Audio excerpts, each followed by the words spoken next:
My name is Rebecca Rivet. I'm 29, and I used to believe I understood what stability felt like.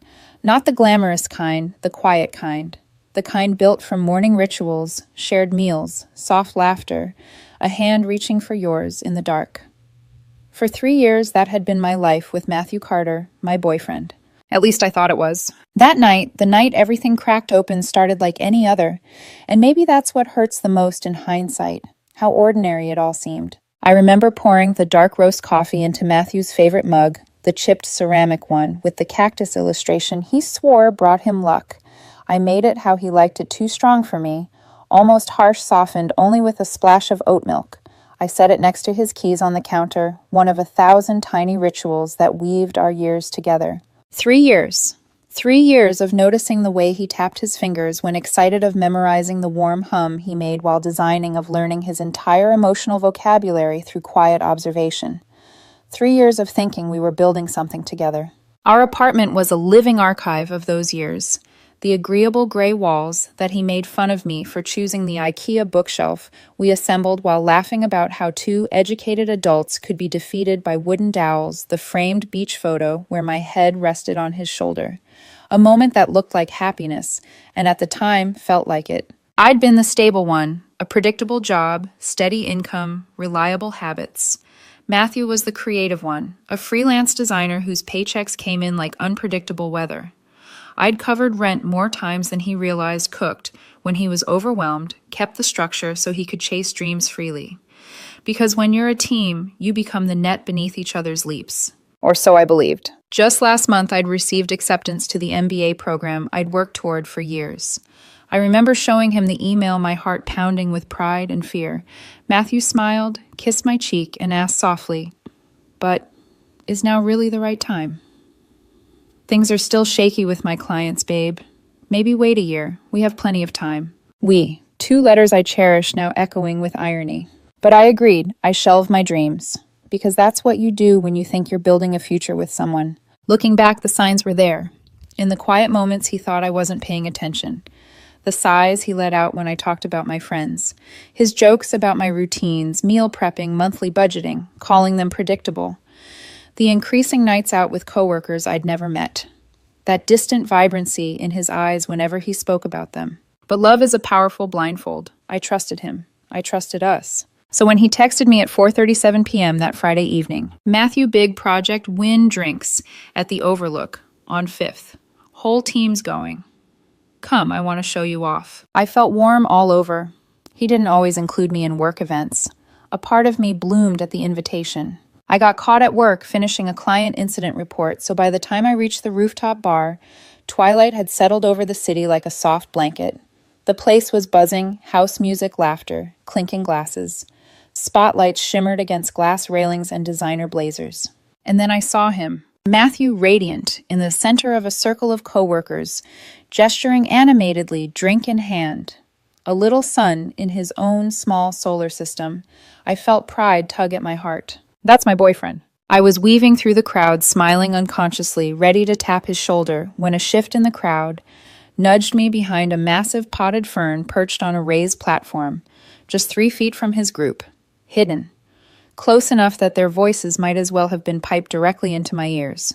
I was about to step out when a woman with sharp eyeliner and a severe blonde bob asked, "So Matthew, be honest. Are you and... what's her name? Rebecca? Are things getting serious?" 3 years is a long time. Matthew took a slow sip, smirk tugging at his lips. Serious, he laughed, the light, airy kind he only used when trying to impress. "God, no. I mean, she's nice, comfortable, but serious. Not really." The world around me froze. Before I could even process that first blow, another coworker, tall guy in a blue shirt, chimed in. "So what's the deal then?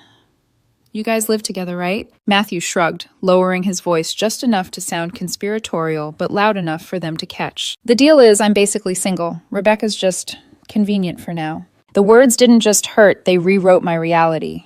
Convenient, basically single, comfortable. He wasn't finished. "You know how it is. She pays for half a great apartment. She fixes things, handles boring stuff, keeps everything running. She doesn't expect much. It's a placeholder situation." A hollow buzzing filled my ears. My stomach dropped. My heart didn't break, it shut down. Then he added, I'm keeping my options open. Have you seen Lauren from the animation team? Now that's potential. A girl like that on the back of a motorcycle, Rebecca would probably faint. They all laughed. Every single one of them. It rang out like glass shattering. I stared at him, at the stranger wearing my boyfriend's face, using his voice tearing apart our life with casual cruelty. A performance. A sacrifice of me for his social clout. I didn't step forward, I didn't scream, I didn't even breathe. My phone buzzed in my hand, but I couldn't move. Something inside me, the part that once reached for his hand in the dark, went cold, then quiet. After a moment that stretched forever, I simply turned around. No fight, no confrontation, just a clean, absolute pivot. I walked out of the rooftop bar, through the buzzing lights and laughter down the stairs, out into the night air that felt like a slap of clarity. Matthew didn't see me leave. None of them did. And maybe that was the clearest sign of all. I don't know how long I walked that night. Blocks, maybe miles, maybe moments. The city glowed around me. Neon signs, passing cars, strangers' conversations, drifting like static, but everything felt muted like I was underwater. My body moved on autopilot while my mind replayed his words in an endless loop. Basically single, convenient, placeholder. I didn't cry. Shock has a way of sealing every emotion in ice. By the time I reached our apartment building, my feet ached and my throat burned with unsaid things. The lobby smelled like jasmine and floor polish. Familiar, stable, cruel. I took the elevator up, stepping into the hallway we had walked 1,000 times. The same framed prints, the same soft hum of the HVAC vents. My hands were steady as I unlocked the door, the same steadiness you feel right before you pull off a bandage. Inside the apartment was warm, dimly lit by the small lamp we always left on, so Matthew wouldn't stumble into furniture after late work nights. It felt wrong in a way I couldn't articulate, like stepping into a stage set of someone else's life. I didn't stand there long. I didn't wander or slump or collapse. I moved with purpose I didn't know I had. I went straight to the storage closet and pulled out my 2 suitcases. The cardboard boxes we kept for future moves felt symbolic now, foreshadowing I'd ignored. I started packing. Not frantically, not angrily. Methodically. I began in the bedroom.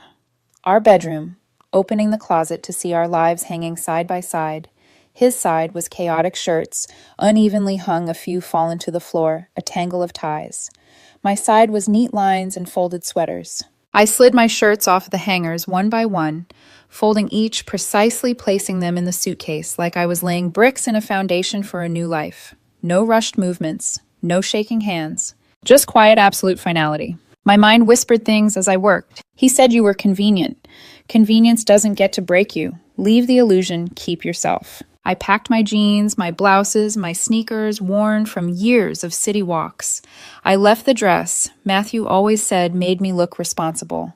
I didn't want to carry anything he'd branded with his commentary. In the bathroom, I took my toothbrush, my skincare set, the perfume bottle Matthew bought me last birthday, the same one he bragged about gifting me to his coworkers. I left the towel we argued about.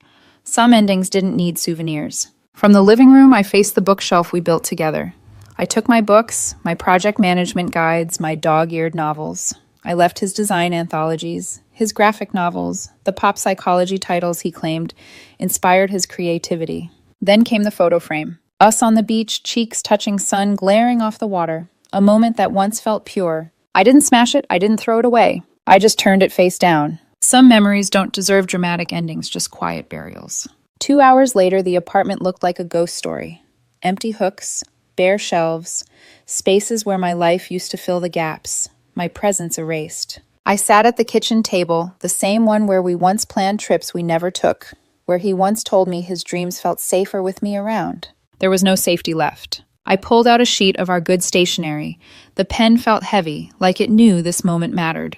I didn't write a tearful confession. No explanations, no pleas. Just truth. Matthew. You're not basically single anymore. You just are, Rebecca. I placed the note gently beside the fruit bowl, the one he always meant to restock but never did. Inside was a single shriveled lemon. Fitting. I set my apartment key beside the note. A final small sound. A soft goodbye. I did one last walkthrough. Bedroom, bathroom, living room. Nothing of mine remained but the hollowness I left behind. Then I walked out. I closed the door quietly, no slamming, no theatrics. I didn't look back. Not once. In the hallway, the lights hummed softly, indifferent to endings. The elevator opened with a gentle ding, as if welcoming me into the next chapter without comment. Downstairs, I ordered a rideshare to a nearby hotel. When I stepped into the room, plain beige walls, a generic painting, crisp sheets, it felt like stepping into a blank page. Perfect. I dropped the suitcases and sat on the bed. No TV, no music, just the quiet hum of nothing. And for the first time since hearing his voice behind that fern, I exhaled. A long, slow breath. I wasn't fine. I wasn't shattered. I was suspended, hovering between who I'd been and who I needed to become. For 2 days, I existed in that void. I turned my phone off, a blackout from the world. I slept deeply, ordered overpriced room service, stared at the city through the window, let the stillness seep into my bones. There were no tears, no screaming, just a vast, echoing quiet. The calm after a bomb. The silence right before you rebuild. On the morning of the third day, I finally turned my phone back on. It exploded with notifications. Calls, voicemails, messages. 7 missed calls from Matthew. I pressed play on the first voicemail. "Rebecca, where are you? Are you stuck at work? Just call me." His tone was irritated, not concerned. The next voicemail, angrier, confused, demanding answers. Then the texts, "Matthew, what is this? Are you having a breakdown? Matthew, this is dramatic even for you. Matthew, is this about what I said at the bar? You heard that seriously. It was just work talk. Stop being oversensitive. Matthew, call me. Now." I listened, I read, and I felt nothing. Just a distant clinical interest, as if I were observing a predictable creature in a glass cage. His anger didn't surprise me. His defensiveness didn't move me. Only one thought surfaced. This is the first sign of the power shifting. He shouts into the void, and I don't shout back. The silence between us grew larger, heavier, undeniable, and I intended to keep it that way. Silence is loud. Much louder than I ever realized. Matthew had always filled every pause with noise, explanations, excuses, jokes, ego, insecurity. But now it was just him screaming into a void that refused to echo back. And I have to admit, watching the shift happen was like watching a storm drain its own power. For the first week, Matthew's messages were frantic, erratic swinging between blame and pleading, like a metronome losing rhythm. "Matthew, you can't just leave. That's insane. We live together. You owe me a conversation." Then, minutes later, "Matthew, okay, look, maybe I went too far. You shouldn't take work talk so seriously." As if he hadn't dismantled our entire relationship with a smirk and a joke about being basically single. By week 2, his tone panicked. "Matthew, Rebecca, please. I didn't mean any of it. I was just showing off. You know how it is. You always know how to calm me down. You always ground me. I need you." I read them all with the same numb detachment. Every apology felt like a performance. Every sentence reeked of self-preservation, not remorse. Not love. While Matthew unraveled, I was building something new. I signed a short-term lease on a small apartment near the river. 1 bedroom, big window, quiet. It wasn't glamorous, but it felt like mine. The first night there, I slept on an air mattress with 2 blankets and a sense of peace so strange it almost frightened me. For the first time in years, I wasn't holding up someone else's world. I wasn't the net. I wasn't the caretaker. I was simply Rebecca, and that felt radical. Meanwhile, Matthew was living through the consequences he'd always assumed someone else would absorb for him. The gossip at work spread faster than wildfire. People had heard him. Coworkers repeated the story behind his back. Basically single. Just convenient. It got back to Lauren, the woman he casually name-dropped as his potential. Apparently, she didn't find it flattering, or professional, or remotely attractive. Within a week, she stopped speaking to him. He lost the senior role he'd been vying for. Leadership decided he lacked emotional maturity. Sensitive clients shouldn't be handed to someone who bragged about using people. I didn't find this out because Matthew told me. He didn't dare. I heard it from a friend of a friend who worked on the same floor, a woman who sent me a single message. "You dodged a bullet. Everyone knows what he said. He embarrassed himself, not you." I stared at that message longer than I should have, not because it hurt, but because it validated the calm I'd been carrying. At the end of week 2, Matthew's mother called me. I let it go to voicemail. Her message was exactly what I expected. "Rebecca, this is Diane. I'm sure this is just a misunderstanding. Matthew is devastated. Be the bigger person and talk to him. He's going through a difficult time." Be the bigger person. The anthem of people who've never been held accountable. I deleted the voicemail. By week 3, Matthew's unraveling turned desperate. Matthew, I can't afford the apartment alone. My mom is on my case. Everyone at work thinks I'm some sort of jerk. This is your fault for not clearing it up. Please come back. Please, I'm begging you. Every message reeked of someone drowning and desperate for a life raft. But I was done being one. He sent photos of our empty apartment boxes stacked. He told me he had to move back in with his parents. And the humiliation in his words was thick. He wasn't apologizing. He was angry that reality was finally handing him a bill he couldn't charm his way out of. By week 4, the desperation curdled. His text turned sharp, venomous, warped by bruised ego. Matthew, you're overreacting. You abandoned me. You're cold and selfish. No wonder I felt single. That line should have pierced me. But instead, a slow smile crept onto my face.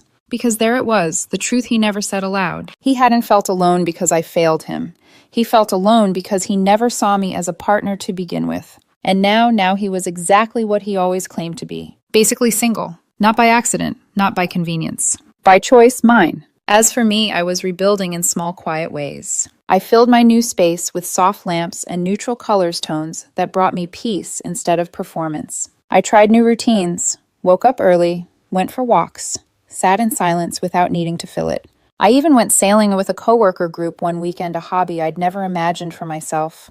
The wind, the salt, the open blue. It felt like breathing after holding my breath for years. Every step forward made the past feel smaller. By the time week 5 rolled around, Matthew was unrecognizable. Frantic messages, missed calls, long paragraphs of accusations mixed with pleas. His final message came late one night. Matthew, you're heartless. You think you're better than me 3 years, and this is what you do. You walk away without a word. You destroyed us, Rebecca, not me. You're the reason I'm alone.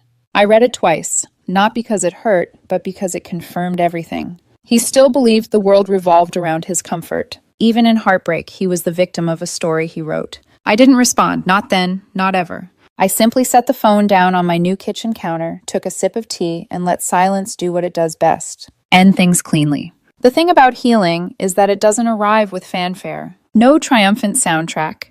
No cinematic sunrise. Just small, ordinary moments where your chest feels lighter than it did the day before. For me, that moment came in the form of a coffee cup. 3 months after leaving Matthew, I'd built a morning ritual at a small cafe near my new office, a place filled with exposed brick, warm lamps, mismatched mugs, and the hushed whispers of students and freelancers. The kind of place no one tried to impress anyone else. The kind of place where people came to exhale. I became a regular. Every morning at 8:15, I'd sit at the same corner table by the window reviewing project plans, sipping a latte, the barista Riley made without needing to ask for my order. It was a ritual grounded in stability I'd earned, not stability I'd held together for someone else. That morning, sunlight streamed through the glass painting gold stripes across my open laptop. I had just pulled up photos from that sailing trip, the bright blue water, the spray of salt, the pure freedom of it, when I felt a presence hovering near my table. A shadow cut across my screen. I looked up, and time didn't freeze. It didn't break. It simply shifted. Matthew stood there, except he wasn't the Matthew I remembered. Gone was the confident, charismatic man who held court on rooftops, the man with perfect hair and an easy smirk. This man looked small, shoulders caved, inward eyes ringed with exhaustion, cheeks hollowed. His clothes were slightly wrinkled, a size too big on him. He looked like someone life had chewed on. Rebecca, he breathed. Not angry, not smug, just fragile. Matthew, I answered, my voice calm, steady. The tone you'd use with a neighbor you recognize but hardly know. He hesitated, then gestured toward the empty chair across from me. Can I sit? I gave a small, non-committal nod. He slid into the chair like someone expecting the legs to buckle beneath him. There was a long, uncomfortable silence. I watched him try to gather himself, tugging at the sleeves of his jacket, rubbing the back of his neck, glancing up at me, then away again. He wasn't used to me being unreadable. I think that unnerved him. He cleared his throat. So, you've been ignoring me. I took a slow sip of my latte. I've been living my life, I said simply. He blinked. That landed harder than I expected. He leaned forward, elbows on the table. You moved out, without talking to me, without giving me a chance to explain. Do you know how brutal that was? I studied him. The desperation in his eyes wasn't love, it was fear.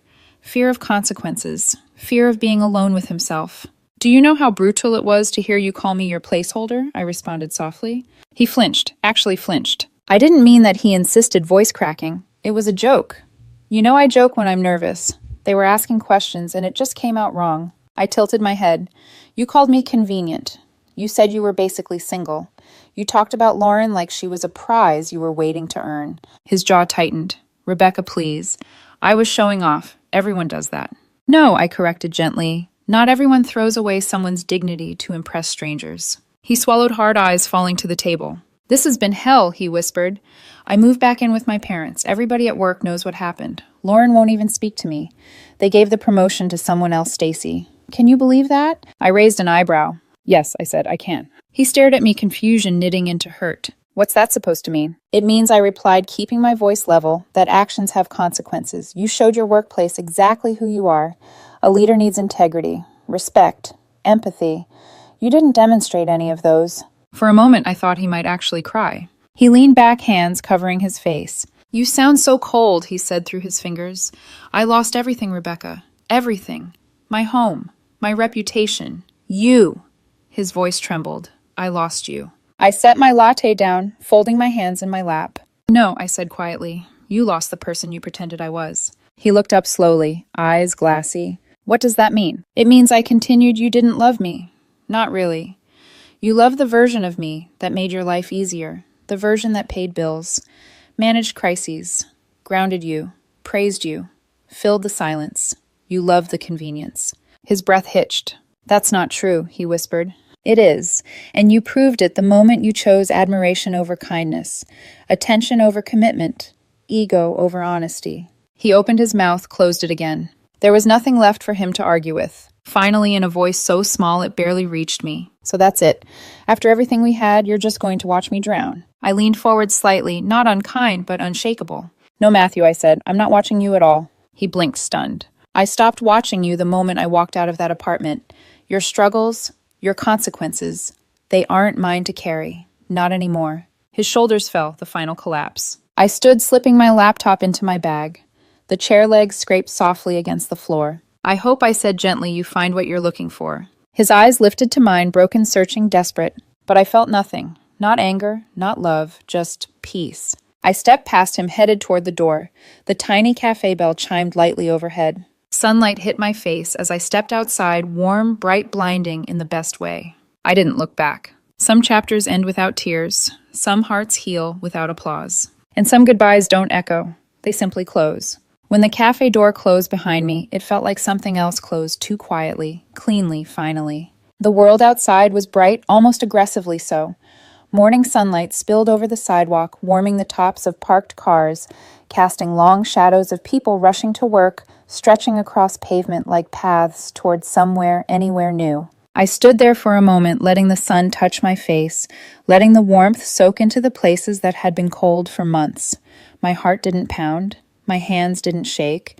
There was no adrenaline, no longing, no ache. Just clarity. Just calm. Just me. It's strange how peace can arrive like that, not as a reward, but as a natural consequence of finally stepping out of someone else's storm. I walked down the street with an ease that felt unfamiliar, like my bones remembered how to move without tension.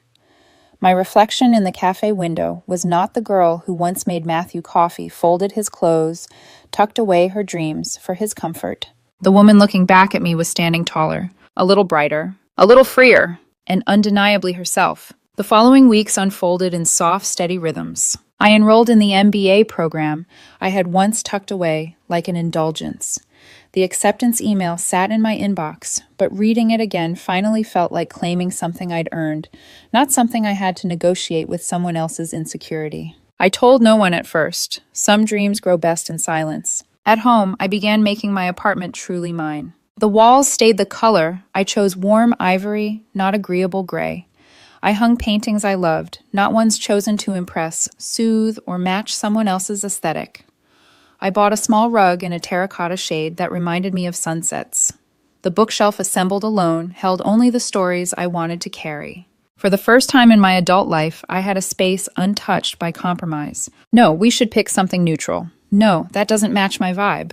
No second-guessing my choices through someone else's preferences. It was liberating in ways I didn't expect. Even the silence of my apartment felt different, no longer a void, but a refuge. A place where I didn't have to brace myself for moods comments or subtle criticisms disguised as jokes. Just breathing room. I found joy in small things too, like lighting candles in the evenings, lavender, not jasmine. Like cooking meals without worrying if someone else would approve.